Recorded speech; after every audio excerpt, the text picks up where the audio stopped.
everybody, I'm Suzanne, and in today's video we're gonna paint a cat. And this cat isn't just a regular cat or an ordinary cat. He's a special cat, as all cats are special, right? But this one belongs to my uncle and aunt in Spokane, Washington, and he is a ragdoll, and his name is Bookie. What did I like about this painting? I loved this cat's eyes. I love being able to keep a soft edge, and you'll see in the video where I'm gonna work the soft edges and work wet into wet and keep that soft, fluffy cat feel going. Of course, the eyes, right? You know, you can see here in the video, in the picture right up here, how pretty this cat is. And it was so much fun. So I'll go over a little bit about the colors I used to do Bookie's portrait and just the whole process. So either sit back and watch or paint along if you want to. This is a time lapse, so, you know, hold on tight, because here we go. This is the palette that we're gonna try to get through here with Brooke, the Himalayan's portrait. Now, these look very similar, but they're not. This is Raw Umber by Winsor Newton. This is Italian Green Umber by Michael Harding. I see green in this cat, so there you go. Titanium White, Titanium White is Winsor Newton. Ivory Black, Winsor Newton. Payne's Gray, Winsor Newton. Cobalt Blue, Richardson. And this is Caribbean Turquoise, Michael Harding. Now, I'm going to show you the reference.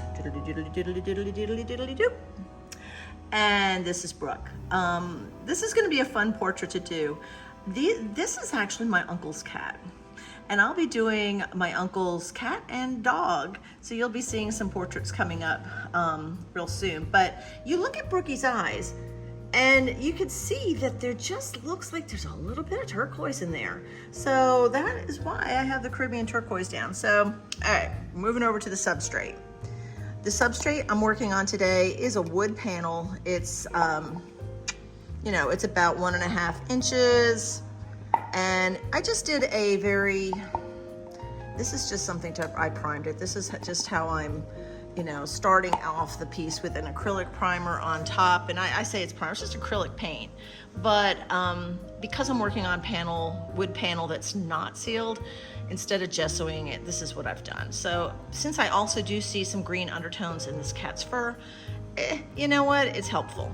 So I just did, you know, obviously this is a very loose, very rough sketch with a vine charcoal to kind of get my proportions of Brooke. I can see that basically when you look at her eyes and her, you know, it's almost, if you cut her face in half, this is all forehead and then this is face. So I kind of tried to do the same thing here. I may have gotten a little high here, so we'll see. I'll just start painting and we'll just see where it goes.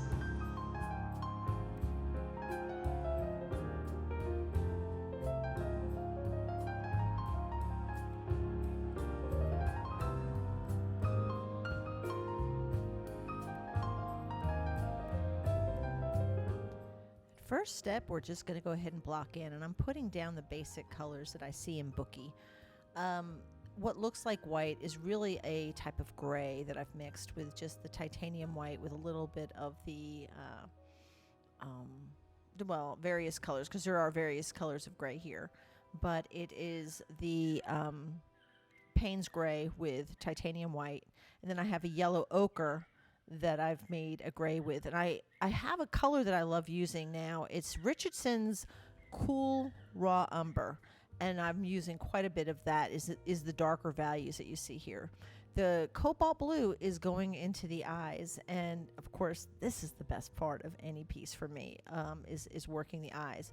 So I'm just blocking them in and looking for the light and dark values and just kind of moving around the piece in general.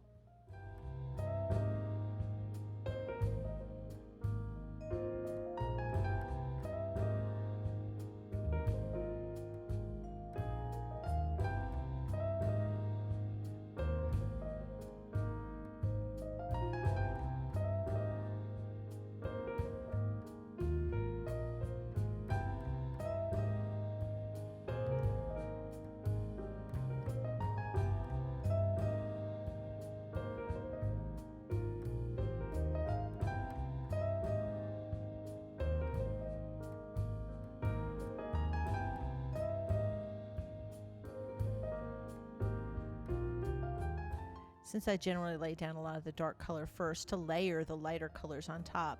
And I'm using a fairly small brush. This happens to be a, oh goodness, it's one of the Workbench Warrior series of brushes through Rosemary, and it really does allow me to get in there in the tight places and do those little hairs. This piece is only a 6x6, so it is a small piece, so I do need little brushes to do a lot of the hair and that sort of thing. Now up here on the top, I'm kind of putting in where I'm going to be fluffing this cat out a little bit, and I need to work into a wet surface to do the fluff, but I'm just kind of suggesting where everything's going, and I'll eventually actually add the green paint in the background to create those soft edges that I so desperately enjoy making.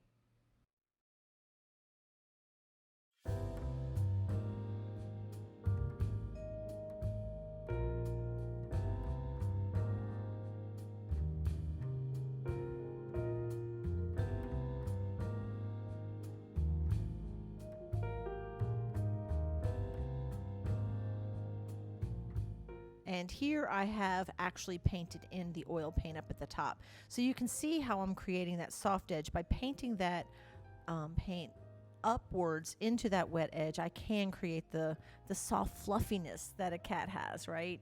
Otherwise it would be too spiky. So you see that it does have a little bit of that softness to it.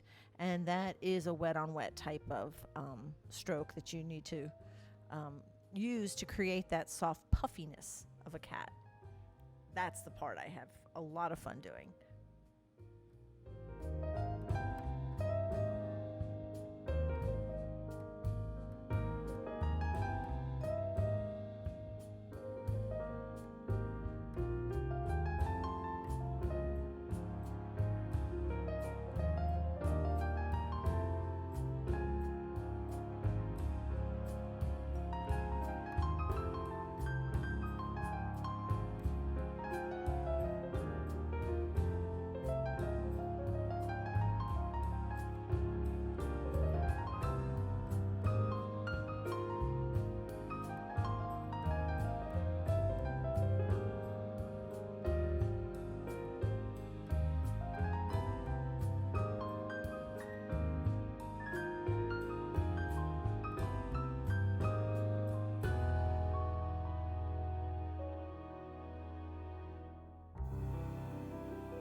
Since I am right-handed, I generally find it easier for me to work from center towards right at first, and that's why you'll see one side of the face kind of comes to completion a little faster than the other side. And that's why you'll often see me flipping my substrate around to accommodate my brushstroke, the way I like to lay paint down. So since my hand moves in one way a little bit more easily, I just go ahead and flip the substrate so I can continue with the normal stroke that I'm used to.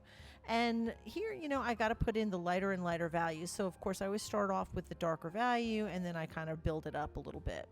So adding just those little tiny hairs and all the little beautiful light hairs that make Bookie amazingly beautiful cat is really the fun stuff here in any portrait.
And on the same idea here, I flip it upside down so I can use that same stroke with my hand. Again, I'm pulling to the right. Again, that's why I have to flip it.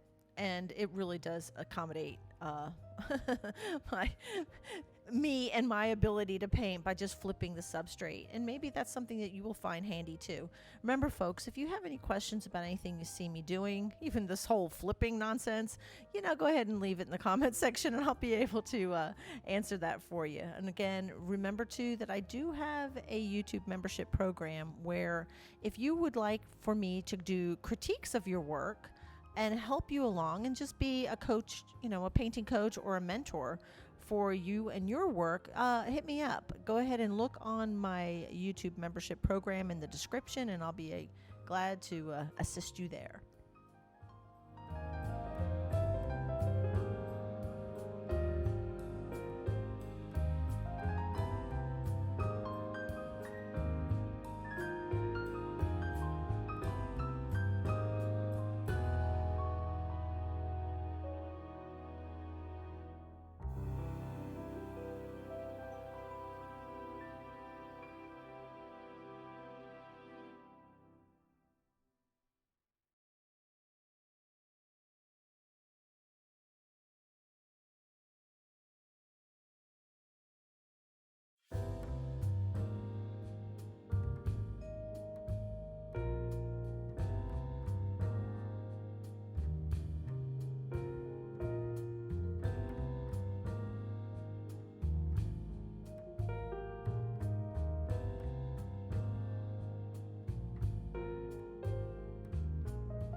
One of the last things that I add to a cat portrait is the whiskers. And here I'm just kind of popping in those whiskers. And again, keeping it as one steady, even stroke is really key here. Otherwise they get thick. And oftentimes if I have a whisker that's too thick, I just take some of the paint off. But the whiskers are all over this little cat's face and I'm kind of knocking them out. And here is the finished piece of Bookie. And I hope that my aunt and uncle are pleased. There's Bookie's portrait. And again, this was so much fun to do. It took a relatively short time, and what was interesting, I wanted to keep the background, I went with that green, and of course I did a really loose sketch on, I did these on wood panels, okay, and I did an acrylic, just a green acrylic paint, just kind of to prime it, and then did a charcoal, vine charcoal sketch of just basically to get Bookie's shapes in. And then started with the paint, but I actually painted oil paint over the green paint so that I can keep my soft edges. And that's what makes a cat look soft. Keeping those edges nice and soft and blended is key. So if you have any questions about anything I covered today, you know what, leave it in the comment section. I'll be glad to answer it for you. Also consider my membership program here on YouTube, where I can actually critique some of your work. There's several different tiers that you might be interested in. And the top tier will allow me to help you with your art and making sure you get on track with where you're wanting to go with your painting. So yes, so from Kingsport, Tennessee, I want to say thank you for joining me, and I'll catch you next time. Bye.